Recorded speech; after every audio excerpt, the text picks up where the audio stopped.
everyone, and welcome to the program. As always, I am absolutely thrilled that you are here. If you've never checked us out before, we are primarily an interview and a commentary-based podcast. Today, we have an interview, and on the studio line with me right now is Lorie Kleiner Eckert. Lorie, welcome to the program. So glad you are here. I am so glad you have such an amazing program to be on. Thank you, Billy. That might be giving me a little too much credit, but I'll take it. I will absolutely take it. We've had a stretch of some current event political type stuff, so it's so nice because to have an interview like yours come in, because you are kind of like one of those motivational people, one of those good nature people, right? Am I right in assuming that? Yes, I am a rah-rah cheerleader here to tell you life is difficult, but you can do it. Well, that's interesting. Yeah. The book is called, and we had a conversation about this. It's High on Life, but if you look for this book, it's not spelled that way. It's CHAI. So it's High on Life, unpacking everyday wisdom, stories of vulnerability, strength, and the human heart. High is a mystical word in Hebrew, pronounced high, as I just said, making this book High on Life with a Jewish twist. What if good enough is actually better than perfect? My guest today argues just that in her new book, High on Life. Lorie is an author, motivational speaker, and artist who challenges societal norms with humor and heart. She is here to discuss why we should reject perfectionism, embrace our flawsome, now there's a word for you, identity, and celebrate therapy as a stigma-free tool. Of course, I think we can all agree on that. Find a joy in small victories, like finding a new recipe or whatever it is that you're doing, and don't sweat the big stuff is kind of what I would interpret that as. Is that correct? Exactly. Yeah, I've been in the motivation field for over 30 years, and everything that I have done is not rocket science. So well, the kinds of things I talk about, you already know. Yeah, so be grateful and all that kind of stuff. And I'm just here to remind you of all that. Sure. I noticed even in your pictures, some of the snippets of interviews that I caught you on prior to this program, the positiveness, if that's a word, that attitude, is that something you're born with? Because you seem like the type that you were always that way. When you were in grade school, were you like always the one that had something positive to say? No and yes, so I actually think that I'm kind of a pessimist and the cup is half empty and stuff like that. But it's through my work and when I see what I write and how I encourage others that I kind of have to stop myself and say, hold on, girlfriend, Yeah. let's look at that a different way. So I think that I've learned it. I think and I've learned it by doing it. And it used to annoy me. So I have 5 books in print. And when I would be kind of down in the dumps, it would kind of annoy me when a friend would say, well, I've got the perfect book for you, meaning my book, that I was, get an attitude adjustment from that. So, yeah. Okay. You talk about, here again with the high, CHAI. And here again, the book is titled High on Life. Is there a meaning? I know you tie it into, the Jewish heritage plays a big part in this. Mm-hmm. I haven't heard that term, or at least if I haven't. I've heard High on Life, but in Right. regard to the way you're describing it, Right. what is the origin of that? Is that tied into Jewish heritage, or what is that? Yeah, well, so high is a mystical word in Hebrew. I think you read that little piece, Yeah. and that, and it means life. So you probably have heard it if you've ever watched movies. They like to make Jewish movie. They like to make weddings and show it as a Jewish wedding, so someone can stomp on the glass at the end. Yes. But when they stomp on the glass, everyone shouts "L'chaim." That's the toast. That's a Jewish toast, and that means to life. So with this book, I am drinking a toast to life. Another interviewer had asked me if the book were a food, what would it be? And I said, well, it would be a comfort food because it's telling you you're fine just the way you are kind of stuff. And so I like when people say chai, like in chai tea, because that's a comfort food. Yes, it plus, is. they can find the book on Amazon if they call it chai tea, chai on life. Yes, when I saw your information, that's how I expected to say the word, as you know. So that's kind of where I was going. The core theme of your book is rejecting perfectionism in terms of things like good enough. And I smirk when I say good enough because that was a phrase that my dad absolutely despised. Why? He used to tell me, "Don't do anything, good enough." As a matter of fact, he had a business. And he had a catchphrase that said, "Where good enough won't do." I think good enough gets associated with somebody doing something over their shoulder. And all right, hey, look, we don't need to spend any more time on this. It's good enough.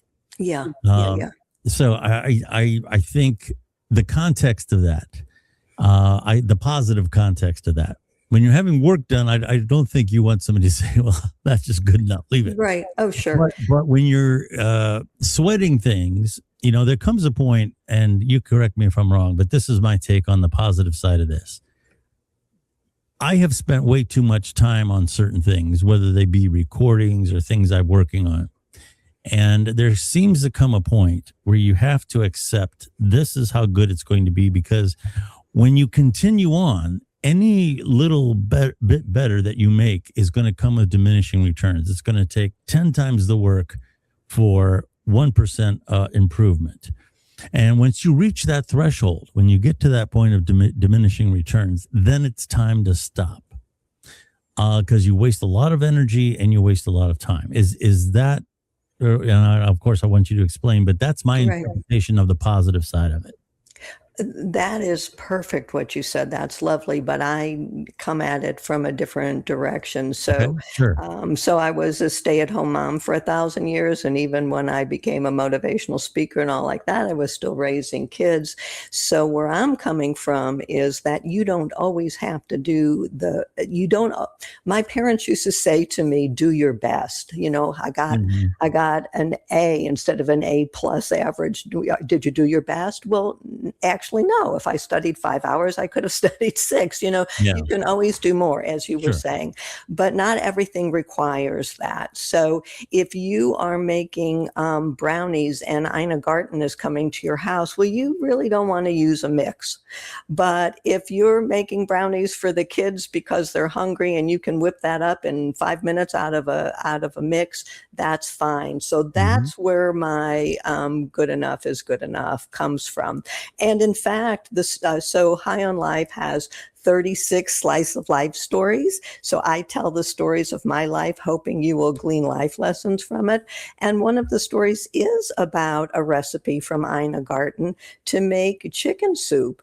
And it was so involved with, I think it had 3 or 5 whole chickens. I mean, it was insane what was in this. Who has a pot, even if it was 3, who's got a pot that's going to hold 3 chickens, for goodness sake? Not I. Yeah. And I got to the point where I stopped making chicken soup. Well, chicken soup was something I did all the time for sick kids. And chicken soup for me was a chicken, an onion, some carrots, some celery, some seasoning and water, and cook it for 2 hours. And my family loved that for years. But all of a sudden I was trying to do better because good enough wasn't good enough. So that's where I'm coming from. Same thing as a quilt maker. Sometimes you are making an heirloom quilt and you better make it the best possible. But sometimes you're making a quilt for a baby and it's going to be washed 10,000 times. So it does not have to be your best effort. So you have to look at the situation and see where you are. And for your examples, it's really like with publishing, with writing, I think you can always find another error. Always find. And I have some friends who are writers, but they haven't gotten anything published because they're still puttering on that first story. And meanwhile, I've got 5 books in print. I've written 175 blogs. I've written 252 book reviews. I promise you that there are errors in them. I try my best, Yeah. to make sure they're not. But, so sometimes have I convinced you of my meaning of good enough Yes, is good enough? absolutely. Yeah, Yes, I think so. Yeah, you have to put your time where it's important. And especially when you're juggling a lot of things and you got a busy life, kids, family. A lot of people are taking care of their parents now. I'm in an age group where a lot of people are taking care of their parents. Right. You can only get so much done. Right. And not everything has to be perfect to get through. And I'll tell you, to go back to some of the things I've done where I just keep reworking things, I've actually made things worse. I should have just left it alone. I don't know how many times I've said that. I should have just left it alone. It was good enough. It was good enough. Go tell your dad. Is your dad still with us? No, he's gone. But yeah, okay.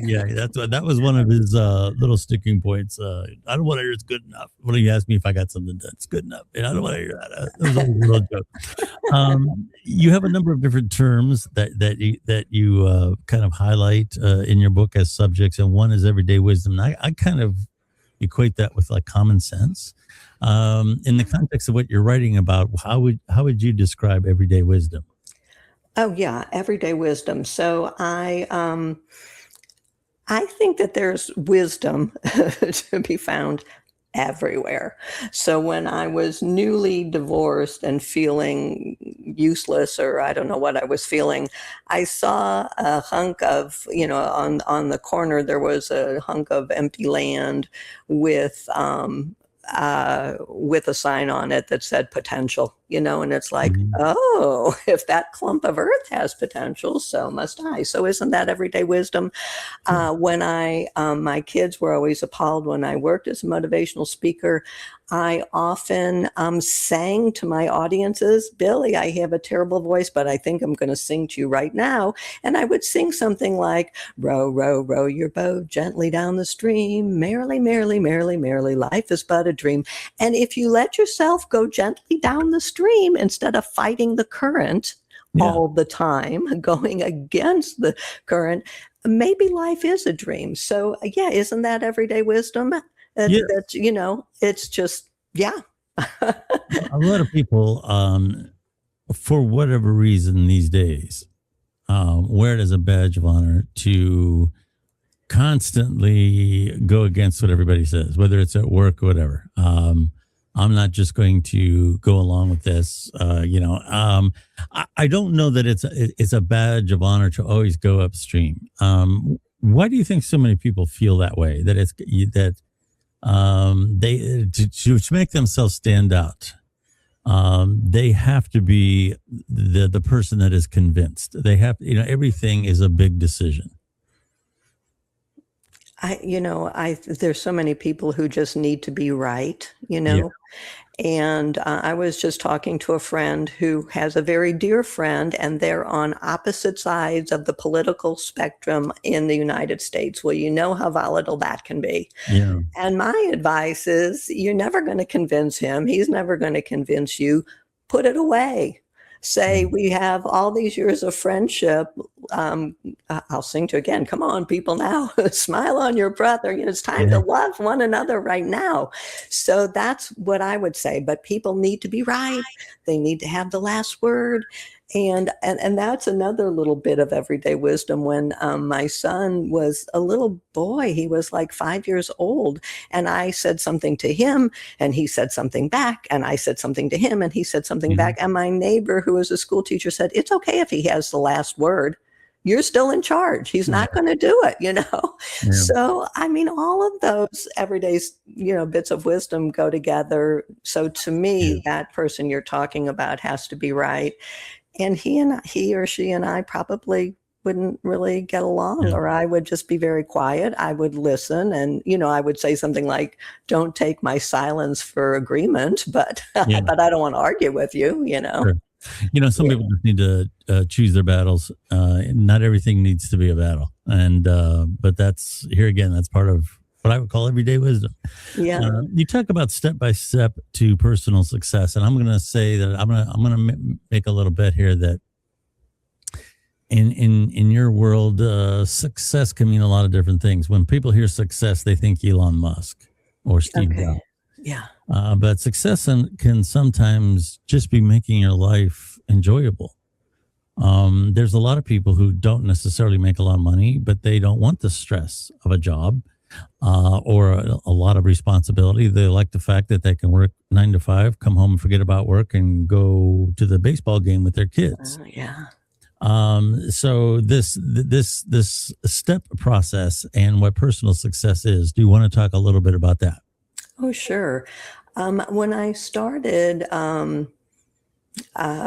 this phase of my career, which was actually to promote my fourth book, and I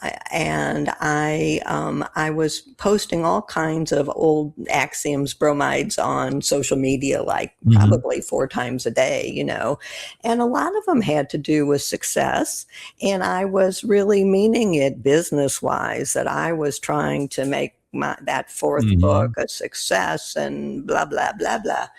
But then as my grandchildren were getting older and they were following me on social media, it's like, this is not the message I want to tell them. So you're right. There's lots of, same thing, pick your battle. There's lots of ways that you can be successful.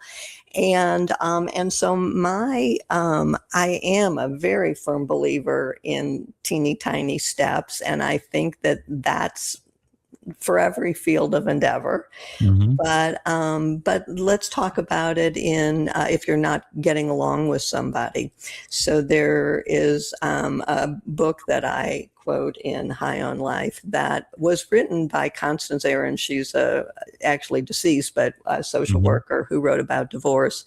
And she was talking about getting along with your ex-spouse, and especially if there are children involved, this is a huge success to get along with this person, And she gives 5 types of couples that you can be perfect pals or you can be fiery foes. And there's 3 other steps along the way. And she says, if you just take 1 step a day in the direction of where, maybe there's 100 steps to get from here to here, and then 100 on the next leg and 100, but just take 1. And of course, you can't control what the other person is doing, right? You can only control yourself. But I think that takes you step by step to success.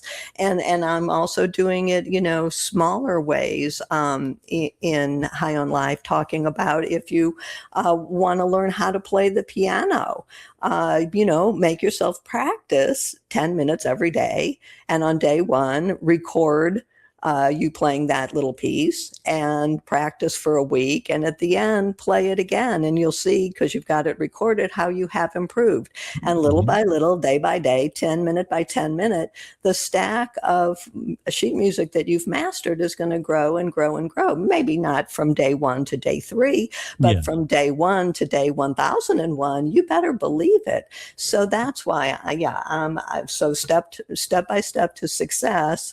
But I think we can use it in the business world too.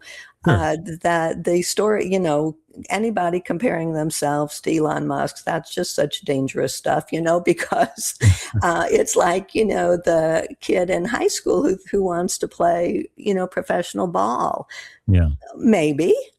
Sure. Somebody's going to make it, but probably not. And so where you're saying, to be happy with what you're doing and all that kind of stuff, that's a huge success. But I think you don't realize that until you're a little bit older.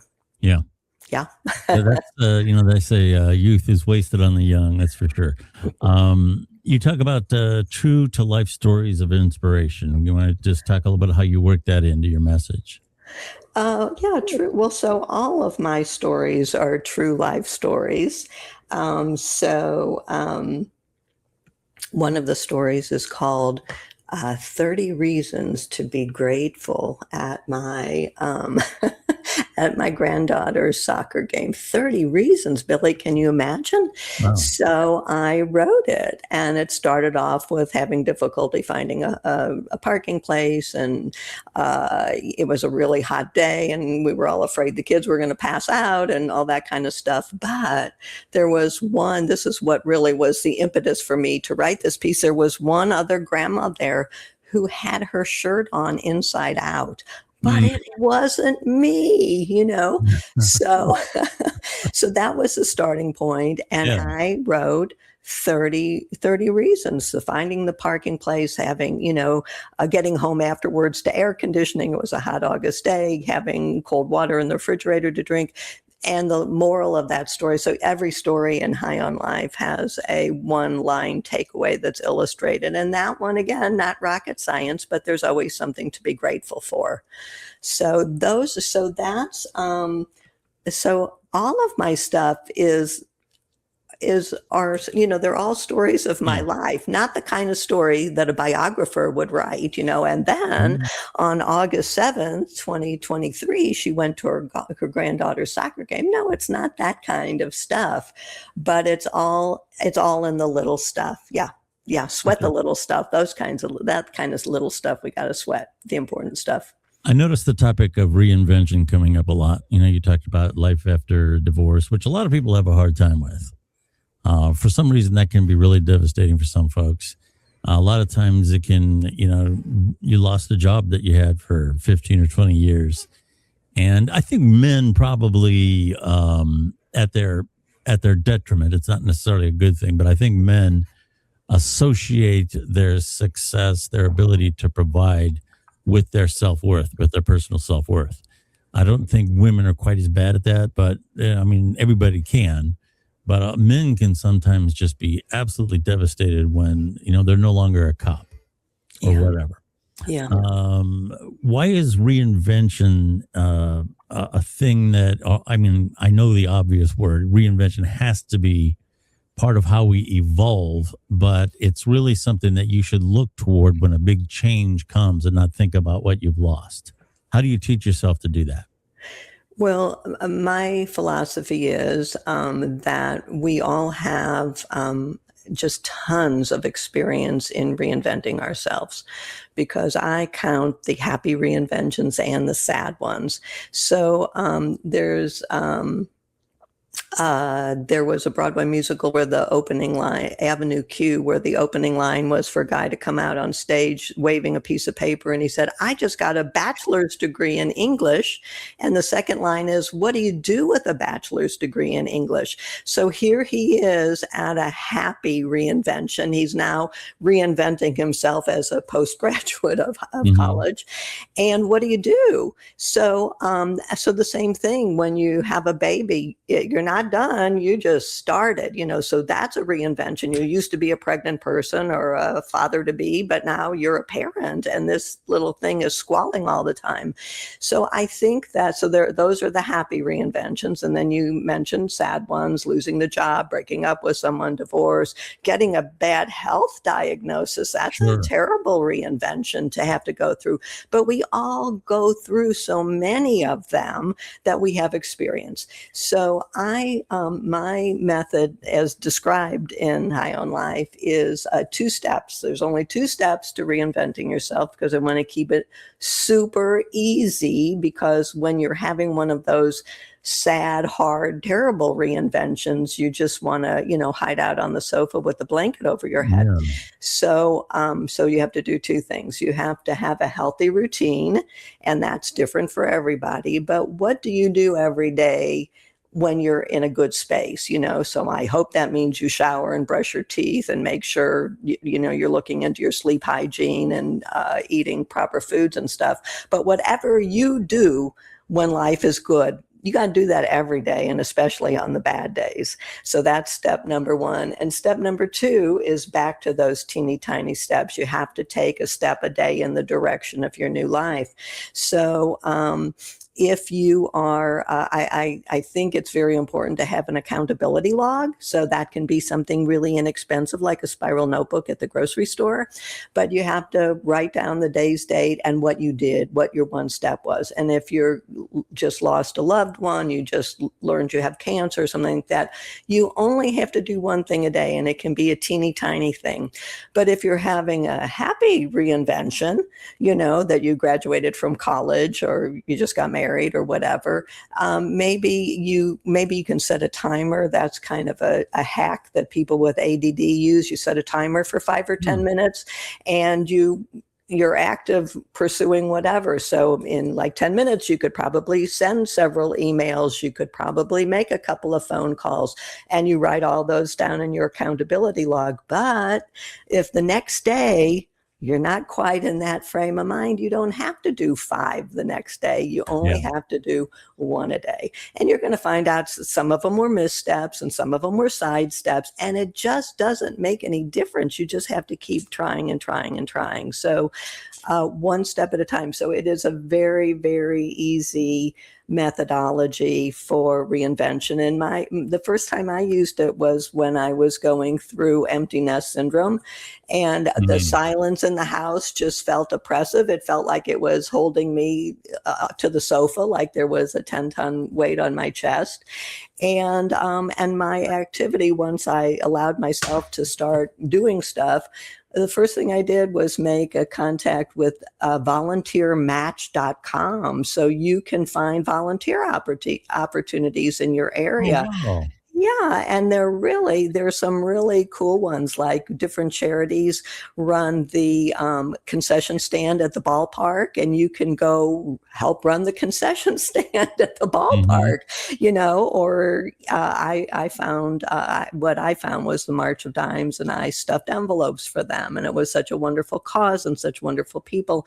So in that reinvention, it probably took me 5 phone calls. It took me a week, but it was all written down in my notebook, and it was wonderful. So my problem, though, is worrying about men, because they really don't talk it through, and they really are so tough and want to do it on their own. So I also hope that they, one of my stories is about, getting professional help if you need it. There's just absolutely no reason not to. But you don't have to. You can just find a friend who's easy to talk to. And and that's what you said to me. Was I always optimistic, seeing life on the positive side? And I don't think I was, but I think I was able to tell people about that. So when I was in high school, people used to call me with their problems all the time. And I'd get off the phone crying, and my dad would say, if you can't talk on the phone without crying, then no more talking on the phone. Mm-hmm. So I was giving them a pep talk. And so that's what I've done. But then for me, I've always been able to see sadness all around me. When my youngest child, was a senior in high school, it was the first day of school, and the parents were doing breakfast for the kids, and I was a parent helper, and I was just heartbroken looking at all the kids. I'm thinking, certainly someone here thinks their hair is horrible. Certainly someone here doesn't like their outfits. Certainly someone here is concerned because their face broke out.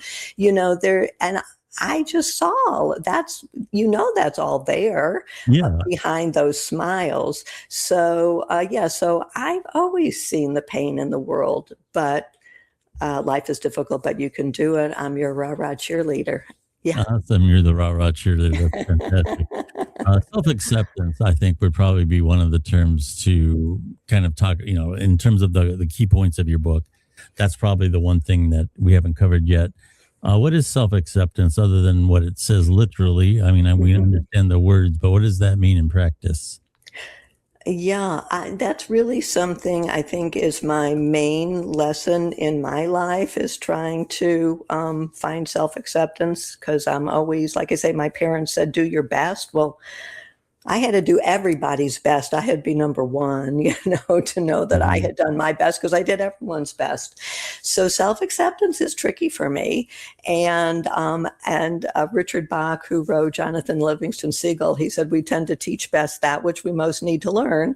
So that's one of the lessons I'm trying to learn. And indeed, in High on Life, every story has one image with a one-line takeaway, but the story on self-acceptance has 3 of them, because I'm struggling with it. So, I've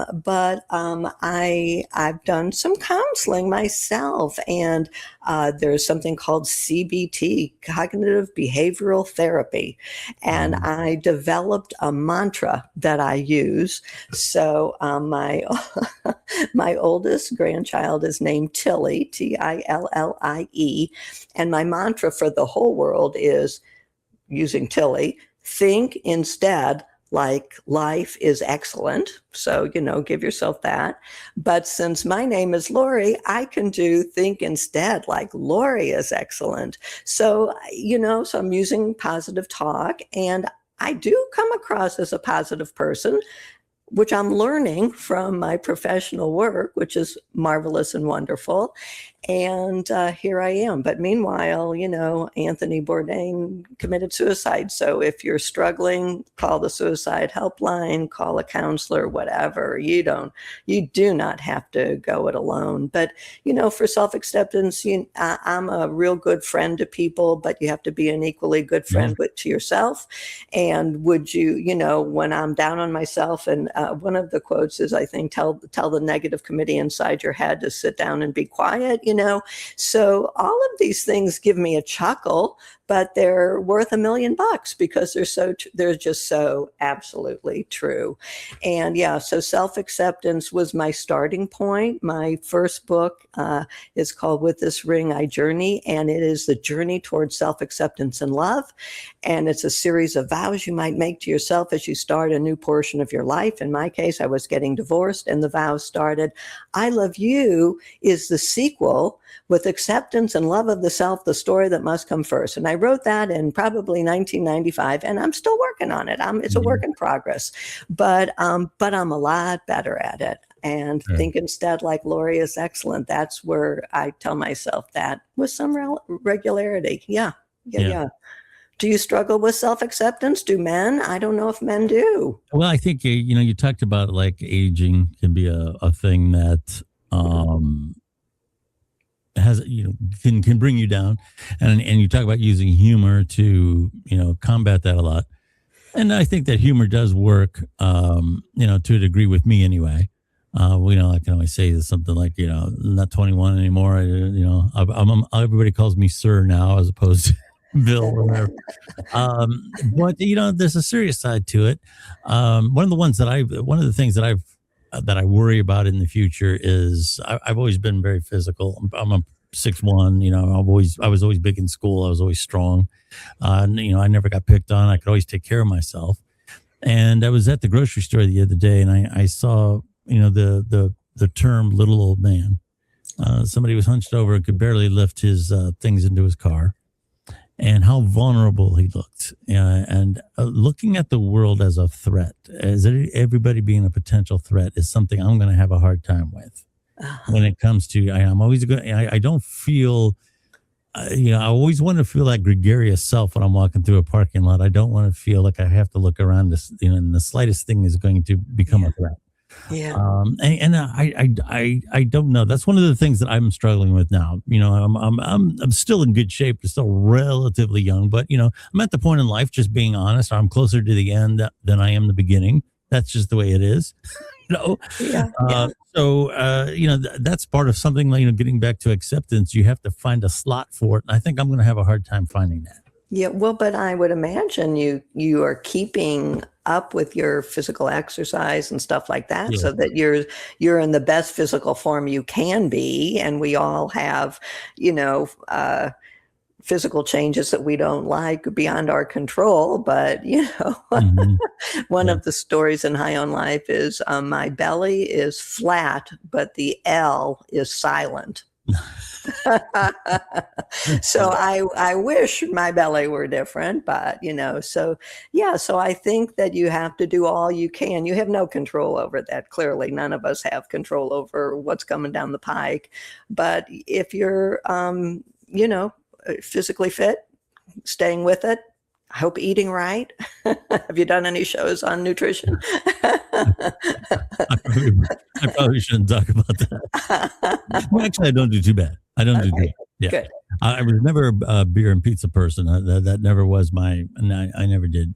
So I stay away from a lot of junk. So I eat as healthy as I wouldn't say I'm one of the people that wakes up in the morning and says, what am I going to eat healthy today? I'm probably not one of those. Yeah. But I don't really eat, and I never did drink, never did smoke, so I guess those are all good things. Yeah. I always throw a curveball, Lorie. I always throw a curveball. Oh, okay. So I'm going to throw a curveball. My brother's the baseball player, not me. Wait a minute. I always step away from the talking points at some point. And here again, there's no right or wrong answer. In terms of staying positive, and I'm not getting political, we're not going to touch on anything specific in the news, but just in general, you mentioned your Jewish faith. There's a lot happening in the world that's impacting the Jewish community. And in general, there's stuff happening in the world that is really freaking out a lot of people. I mean, there's a lot of people that have a lot of uncertainty. They have a lot of dread. I've talked to a lot of people that say something really bad is going to happen. I get that a lot. Okay. In the face of the news, and we can talk about staying off of social media and doom scrolling, what they call doom scrolling. But anytime you turn on the TV, there's something that's no good. And the division and everything else that's going on, that has to impact people negatively. It has to. How do you get your mind off of that? And with being a realist, I'm not saying burying your head in the sand and pretending those things aren't happening. How do you maintain a mentally healthy disposition when there's all this madness going on around you? Yeah, I really do what you said you can't do, as I really do bury my head in the sand. So I have been very active politically in recent years, and done all kinds of stuff that I never had done before to get my point across. And then, I felt it all went for naught. So I was kind of burned out about that. And so I feel like there's nothing I can do to control it. I may make donations to the organizations that are working for the causes that I believe in, but I really do have my head in the sand. I mean, I say I look at the newspaper. I don't read it, but I do look at it every day. I get the New York Times and I get the Cincinnati Enquirer, and I look at it. I don't read it. And don't quiz me on current events, because I will definitely fail. But I just can't go there. And I have this one girlfriend who just wants me to get my head out of the sand. And of course, to be on her wavelength, which I would be. But anyway, she talks at me. I keep trying to change the subject. Well, she's one who you can always get her to talk about her daughter, Amanda. So in the middle of all this, yap, politicalized, and what's Amanda up to lately? So that's what I do. I really don't do the political stuff. To what end? Why? I have no control over anything. That's terrible. Oh, your listeners will really be throwing eggs at their listening devices. No. I think that's understandable. I think that you can easily go the other way. A lot of people that I've known just have got so immersed in it that they've equally lost their sense of reality and have an artificial sense of doom that isn't there either. Yeah. And it's hard to strike that balance, increasingly hard to strike that balance. But like you said, when things are getting too much, mental health services are available now more so than ever. And you had mentioned stigma in some of your stuff. I think the stigma to that is getting much better than what it used to be. I hope so. I hope so. Yeah. And there's so many ways to reach out. There's organizations like NAMI, and you mentioned this, the suicide hotline. Yes. There's so many things in your community. As a matter of fact, you could probably, just depending on what community you're in, call your local government, local hospital, see if there's groups that can get together. There's a lot of things that are available now to help your mental health. And if you do have to seek a professional, and if it's getting to the point where your depression is going on for more than a few days, and it's beyond just being unhappy, it's affecting your life, then you might want to consider getting some help. Would you agree with that? Oh, 100%. And you stated it beautifully. Yes. And I hope that everyone can hear. One of my stories in High on Life is that I saw a psychologist. I started to see her when my son was 14. He's going to be 50 any minute now. But the psychologist retired after we had been together about 20 years. So am I telling you that I find no stigma in that? And it was wonderful. She just, I'm not telling you I was depressed the whole time I was with her. I was not, but she kept me on track, and it was wonderful. But I'm doing it fine on my own without her since she retired about 10 years ago. But if I fell in a black hole emotionally, I would definitely seek help. Yeah. Yes. Yes, you said it so beautifully. Thank you. Oh, well, thank you. We've been talking, author is Lorie Kleiner Eckert, and the book is High on Life, again, CHAI, High on Life, Unpacking Everyday Wisdom, Stories of Vulnerability, Strength, and the Human Heart. Where can people find the book? The book is everywhere that books are sold.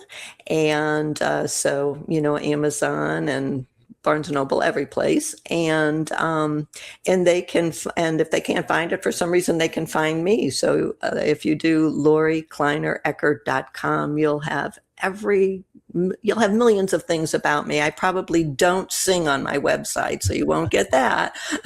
But if you write me at LorieKleinerEckert.com, I'll sing for you. Well, it's been a pleasure talking to you, Lorie. We all need a little positive sensibilities in our life, some positive sensibilities, and you seem like you do your best to provide that for folks. Thank you. I try. And thank you for what you do too. Oh, well, you're very welcome. Thank you. My name is Billy Dees, and you can find the Billy Dees Podcast anywhere podcasts are found. We have it's over a 10-year history now on all the major podcast platforms. Do check us out. And if you're so inclined and want to check out social media, probably the best place to find me is on X, which at one time was Twitter. And that's at Billy Dees on X. Thank you so much for listening to our podcast. And we will talk to you again very, very soon. Thank you.